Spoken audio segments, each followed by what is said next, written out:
আজকের এই রেসিপিটা সবার জন্য নয়, কিন্তু যারা আমার মতো মাছের তেল খুব পছন্দ করেন তাদের জন্য আজকের এই রেসিপিটা। আজকে আমি আপনাদেরকে মাছের তেলের বড়া বানিয়ে দেখাবো। নমস্কার সকলকে, আমি অর্চিতা, অর্চিমিত রেসিপি মার চ্যানেলে আপনাদের সকলকে স্বাগত জানাই নতুন একটা রেসিপিতে। আশা করি সকলেই আপনারা খুব ভালো আছেন। আমি এখানে রুই মাছের তেল বেশ খানিকটা পরিমাণে নিয়ে নিয়েছি, বেশ পরিষ্কার করা আছে এবং খুব ভালোভাবে ধুয়ে নিয়েছি। এরপর এগুলোকে একটা ছুরির সাহায্যে ছোট ছোট করে কেটে নিতে হবে। জানেন তো, মাছের তেল বরাবরই আমার খুব পছন্দের খাবার। গরম ভাতের সঙ্গে মাছের তেল ভাজা থাকলে আর কিছুই লাগে না।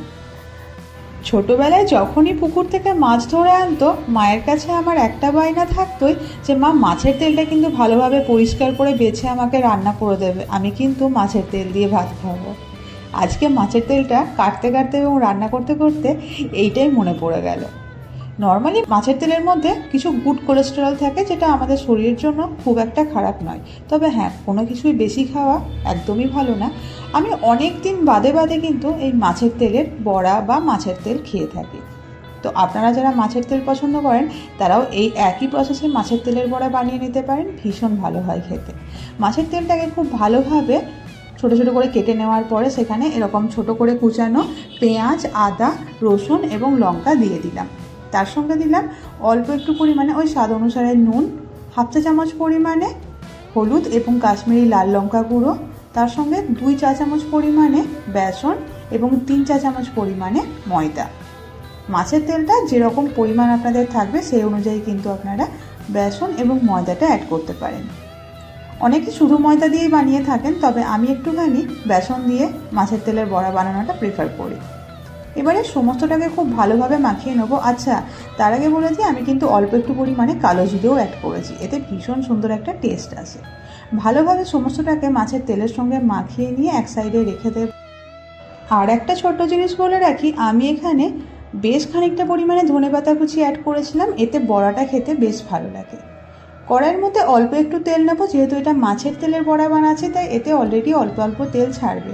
তো সেই কারণে অল্প পরিমাণে তেল নিয়ে তেলটা ভালোভাবে গরম করে তারপর একে একে বড়াগুলো দিয়ে দেবো কড়াইয়ের মধ্যে।